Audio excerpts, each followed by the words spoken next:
Sampai tadi malam, Usi Sulistyowati masih menjalani rawat inap di Rumah Sakit Pondok Indah, Jakarta. Usi kini dirawat di suite room nomor 3402 dan pengunjung yang diperbolehkan menjenguknya sangat dibatasi jumlahnya oleh pihak rumah sakit.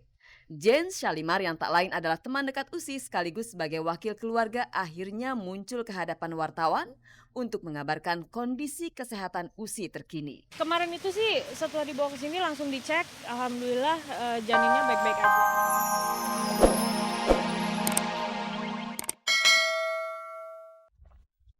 Selamat pagi pemirsa, selamat bergabung kembali di Gospot, gosip terdepan seputar orang ternama. Saya Nela akan menyajikan informasi terdepan seputar orang ternama untuk menemani hari libur Anda bersama keluarga. Dan jangan lupa pemirsa, seperti biasa, di akhir tayangan nanti ada kuis berhadiah 3 juta rupiah untuk 3 orang pemenang. Kalau Anda mau hadiahnya, jawab pertanyaan kuisnya, caranya gampang sekali.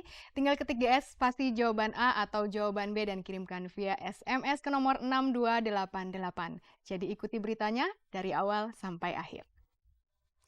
Bersama Gospot, Anda tak perlu was-was ketinggalan berita. Dan pemirsa, inilah sajian segar dari meja redaksi Gospot untuk Anda yang memang haus akan berita-berita dari dunia selebriti.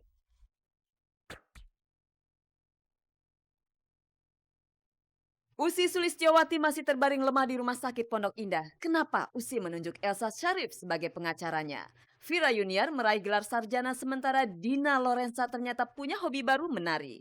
Marcella Zalianti dan Nicola Saputra meraih Piala Citra untuk aktor dan aktris terbaik FFI 2005. Teti Lis Indriati datang ke FFI 2005 bersama lelaki setengah baya. Siapakah dia?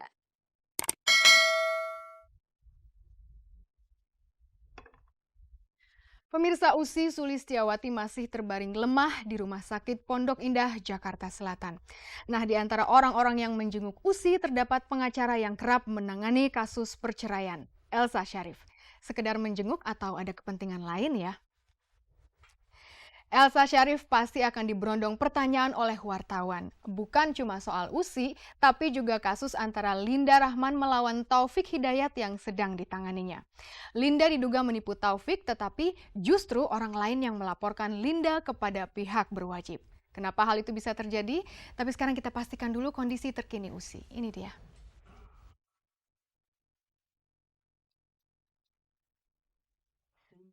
Sampai tadi malam, Usi Sulistyowati masih menjalani rawat inap di Rumah Sakit Pondok Indah, Jakarta. Usi kini dirawat di suite room nomor 3402 dan pengunjung yang diperbolehkan menjenguknya sangat dibatasi jumlahnya oleh pihak rumah sakit. Jane Shalimar yang tak lain adalah teman dekat Usi sekaligus sebagai wakil keluarga akhirnya muncul ke hadapan wartawan untuk mengabarkan kondisi kesehatan Usi terkini. Kemarin itu sih setelah dibawa ke sini langsung dicek, alhamdulillah janinnya baik-baik aja, alhamdulillah semuanya normal, nggak masalah. Usinya juga dicek baik-baik aja, sempat tekanan darahnya turun, tapi sekarang udah normal, semuanya udah baik-baik aja. Di antara pengunjung yang membesuk Usi terlihat pengacara kawakan Elsa Sharif. Kedatangan Elsa tentu semakin mengundang pertanyaan. Otomatis orang akan mengaitkan keberadaan Elsa Sharif dengan berita tentang keretakan dalam rumah tangga Usi. Sebagai lawyernya untuk menghadap wartawan. Bukan untuk mengurus perceraian Bu Elsa? Enggak ada, belum. Enggak ada. Kenapa Usi sampai jatuh pingsan? Itulah pertanyaan yang belum terjawab sampai kini. Ada yang menyebut Usi kelelahan. Ada pula yang mengatakan apa yang dialami Usi jamak terjadi pada perempuan yang sedang hamil muda. Namun yang paling banyak diperbincangkan, Usi pingsan akibat efek dari pemberitaan tentang rumah tangganya. Bukan efek pemberitaan, dia efeknya adalah ditanya-tanya terus. Sekarang pun dia merasa ketakutan karena selalu ditungguin oleh wartawan. Jadi dia mohon kepada saya untuk menyampaikan pada teman-temannya dia tidak boleh ditekan sampai dia melahirkan, karena ini untuk menjaga kesehatannya dan keselamatan jiwa bayinya. Sampai semalam suami Usi, Yusuf Sugianto, belum terlihat menjenguk sang istri sehingga semakin menguatkan dugaan bahwa rumah tangga mereka memang sedang genting. Usi belum menghendaki suaminya datang. Itu aja.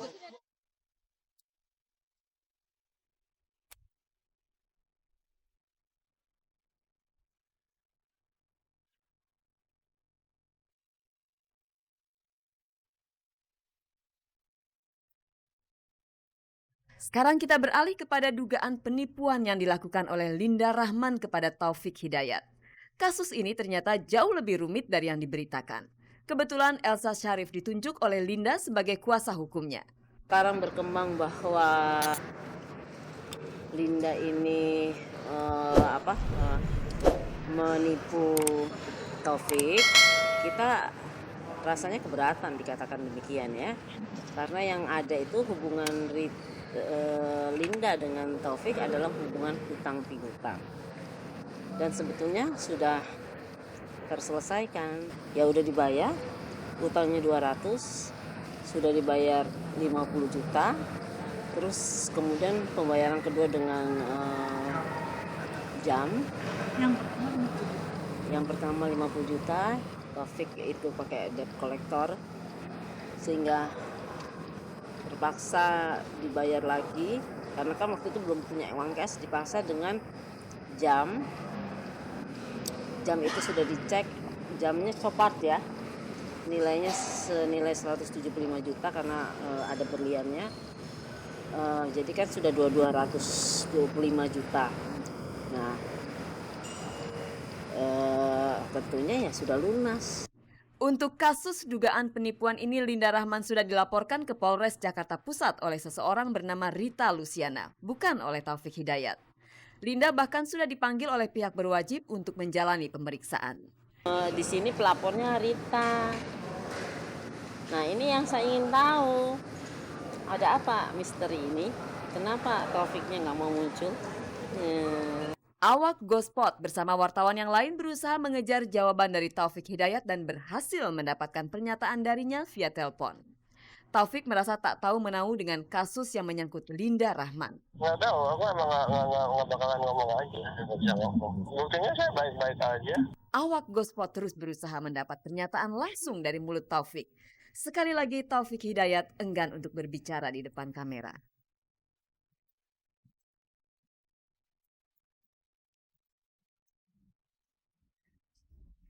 Kena tipu memang buruk, tapi masih jauh lebih buruk kalau sampai menipu.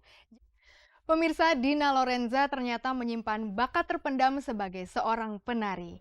Meski cuma penari amatir, Dina dengan penuh percaya diri berani tampil di atas panggung. Kira-kira siapa ya yang mengajari Dina menari? Anda akan mendapat jawabannya setelah kita simak terlebih dahulu berita tentang Vira Yuniar yang berhasil meraih gelar sarjana.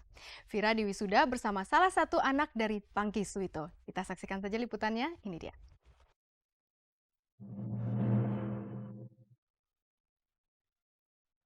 Begitu namanya dipanggil dengan anggun, Vira Yuniar naik ke atas panggung. Akhirnya pada acara wisuda sebuah sekolah tinggi swasta di Jakarta yang digelar hari Kamis kemarin, Vira dinobatkan sebagai sarjana komunikasi. Sebuah pencapaian yang harus tertunda selama 1 tahun. Tertunda semuanya gitu. Harusnya sih setahun yang lalu ya target saya gitu.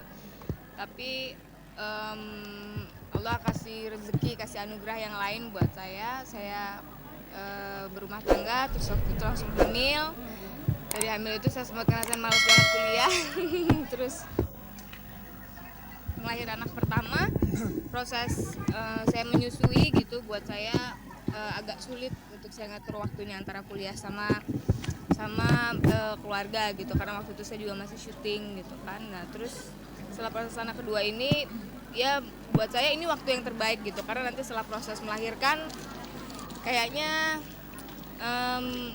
udah takutnya waktunya udah nggak sempet lagi. Namanya membuat skripsi tentu tidak bisa selesai dalam sekejap. Perlu proses pengerjaan berminggu-minggu bahkan berbulan-bulan agar hasilnya maksimal. Vira pun melakukan hal yang sama walaupun saat itu kehamilannya sudah mencapai 7 bulan. Pantas saja Rian sangat khawatir. Membuat sebuah tugas atau hubungan dengan skripsi itu dari pagi sampai sore, istirahat sebentar, sampai malam lagi, sampai subuh. Terus begitu, saya sempat khawatir gitu. Karena kandungannya sudah masuk ke usia, pada saat itu ya jalan 7 bulan ya. Jalan 7 bulan. Sekarang lewatin proses begadang, tidurnya pagi gitu. Jadi ya dia termasuk mama juga gitu. Ya harus saya juga harus pikirkan bukan untuk saya tapi kan untuk anak yang ada di dalam. Terus secara waktu juga banyak yang tersita yang seharusnya buat anak saya, jadi saya harus bolak-balik kampus gitu kan. Bicara soal hamil, di balik